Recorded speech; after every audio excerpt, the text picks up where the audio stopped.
Welcome to Vegas Dave's Dime.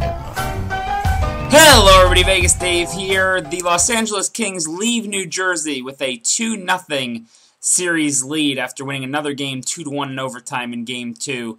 This is officially the most successful Los Angeles Kings team in franchise history, now just 2 wins away from winning the Stanley Cup.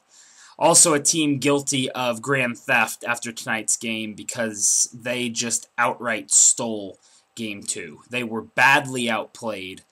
In the first period, the Devils completely controlled the tempo. In the second period, I thought the Devils controlled it by and large. And in the third, the Kings showed a little bit of life. But it was Devils, Devils, Devils throughout 60 minutes of regulation. And while the Kings did turn it on in overtime, the Devils had their chances there too.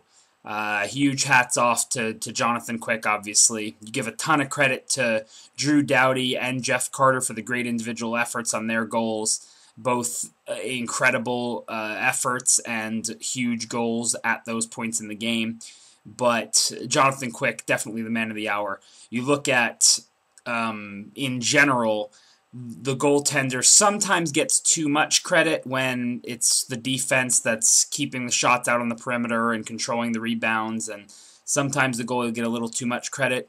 Tonight, you can't give Quick enough credit. There were plenty of times where the Kings were completely on their heels in their own zone, couldn't clear a puck. The Devils' forecheck was extremely aggressive, forcing bad turnovers, and they just had quality chance after quality chance. Quick was not only making the first save, but he was controlling the rebound or smothering the puck so there wasn't a rebound.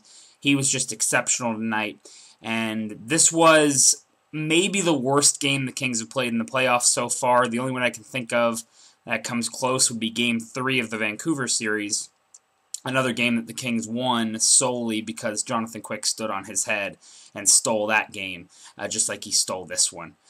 But with the win, regardless of how it comes, it doesn't matter how ugly it is. I would a million times rather win super ugly than lose pretty. The Kings are 10-0 on the road now, 14-2 overall in the playoffs.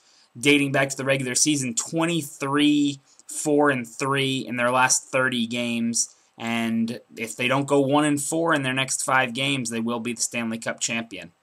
Going into Game 3... this is going to be a very interesting game to see how both the Devils and the Kings respond. I'm going to be there. It's the only game of the series that I'm going to get to go to. I'm really excited to be able to go to a Stanley Cup Finals game. I don't care that it's not an elimination game. It's going to be an amazing atmosphere. First home Stanley Cup Finals game in 19 years. It's going to be interesting to see if the Devils are deflated or encouraged coming off of this game, because on the one hand, they did everything they possibly could. They completely controlled the tempo. They got a lot of shots on goal. They got a lot of deflections. They got traffic in front of the net. They did so many things right in this game, except for win.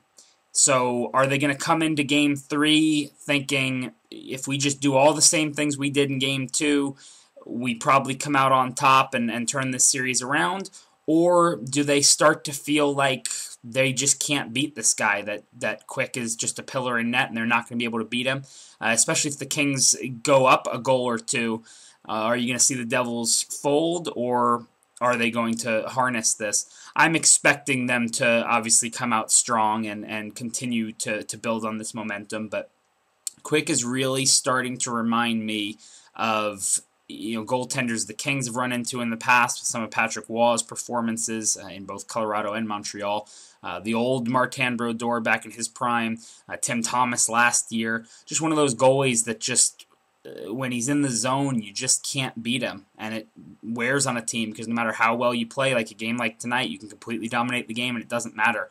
And that's why I still don't love the way the Kings are playing in this series. I was willing to chalk Game 1 up to just having a week off and a bit of rust. Really didn't like the way this game went tonight. I think a lot of it had to do, you got to give New Jersey credit. They've been great in bounce-back games. They've been a great home team, and they were the team that had to win this game. So it might have just been a bit of desire. But the Kings still haven't come close to playing their best game of this series, and if that continues into Game 3, you have to start to wonder if it's not the Kings not playing their best, and it's the Devils forcing them not to play their best. But again, it's a 2-0 lead, so it's hard to be too upset.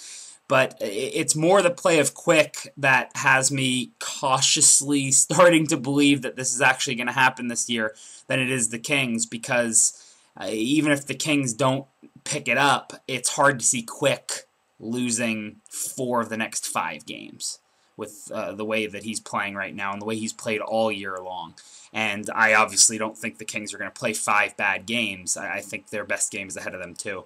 It is interesting. I'm definitely in the Dustin Brown is injured camp. A lot of talk online about, since the Game 2 of the Western Conference Finals, when he, took the slash to the back of the knee from Smith, and then the really hard drive into the board from Hansel, which it's amazing he even got up from that one. Since then, he hasn't quite been the same. He's definitely still throwing his body around, but offensively, it hasn't quite been there. Some people are speculating it's a hand injury. Not making excuses. At this time of the year, everybody's injured. I know Kovalchuk has a bad back, Clarkson's injured, and Penner has a hyperextended shoulder. Once the playoffs are over, you'll start to see all these guys are going to need surgery, and they're all beat up, so it's not making an excuse, but you can't ignore the fact that the top line of Kopitar, Brown, and Williams that completely carried the Kings through, if not the first round, definitely the St. Louis and Phoenix series. Now, all of a sudden, for 2 straight games, they've been held quiet. Now, of course, Kopitar had the game winner in Game 1, but in regulation, they didn't do much. Didn't do much in this one either. It's been the second line, and that's, again, a credit to the Kings' depth with the fact that they can roll 4 lines. It's been the second line of Richards, Carter, and Penner that's been picking up the slack a bit in these last couple games, but I'm not sure if Brown is injured, or maybe he's just exhausted. That would be understandable, too, with the style he plays. I don't know what it is, but he hasn't quite been himself, and therefore that line hasn't quite been itself. But I'm hoping that coming home is going to get the Kings back on track. Even though they're a better road team, there's a different strategy on the road. It is kind of that hang on tight and just try and capitalize on opportunities. At home, you get to create the matchups. You get to go on the offensive a bit more. So I'm hoping that brings the Kings' best effort out of this series, because I don't think we've seen it yet. And if the Kings win either of the next 2 and take that 3-1 lead, then we were just 1 win away. So still trying to hold back, not get too excited. I was obviously ecstatic and near tears after the Carter goal there. After the Devils tied it, I honestly thought the Kings were going to lose. I was just ready for Game 3 because it just seemed like that kind of game. But Quick wasn't going to let that happen. And so, amazing win. That's what it takes to be a great team and to win the Stanley Cup. You're going to have to win games you don't deserve, and the Kings did that tonight, and now they're just 2 wins away. So fingers crossed. Can't wait for Game 3. I'm going to be in Section 321, and probably in intermissions I'll be downstairs there wearing my Dead Marsh jersey. So if you're on Let's Go Kings or Twitter or YouTube, wherever you know me from, if you're at the game, stop by and say hello. Hope to see you there, and wherever you're watching the game, enjoy Game 3. I'll talk to you sometime after that one. Take care, everybody.